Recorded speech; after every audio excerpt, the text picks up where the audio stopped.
نماز پڑھنے والے کو ہم نمازی کہتے ہیں، روزہ رکھنے والے کو ہم روزے دار کہتے ہیں، زکوٰۃ دینے والے کو ہم زکاتی کہتے ہیں، حج کرنے والے کو ہم حاجی کہتے ہیں، اور جو حرام کمائی کرتا ہے اس کو حرامی نہیں کہتے ہیں۔ حرامی کہنا چاہیے نا۔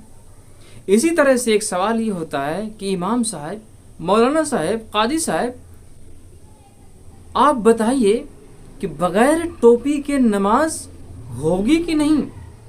میرے بھائیو، سوال تو یہ نہیں ہونا چاہیے کہ بغیر ٹوپی کے نماز ہوگی کہ نہیں، ٹوپی پہن کے نماز پڑھیں یا بغیر ٹوپی کے نماز پڑھیں، سوال تو نہیں ہونا چاہیے۔ سوال یہ ہونا چاہیے کہ دوسروں کو ٹوپی پہنا کر نماز ہوگی کہ نہیں۔ جی ہاں، دوسروں کو ٹوپی پہنا کر نماز ہوگی کہ نہیں۔ اسی طرح سے ایک سوال یہ بھی ہوتا ہے کہ امام صاحب، سر اگر کھلا ہوا ہو تو نماز ہوگی کہ نہیں، کھلے سر میں نماز ہوگی کہ نہیں؟ ارے بھائی، سوال یہ ہونا چاہیے کہ امام صاحب بغیر داڑھی کے نماز ہوگی کہ نہیں، داڑھی منڈے کی نماز ہوگی کہ نہیں۔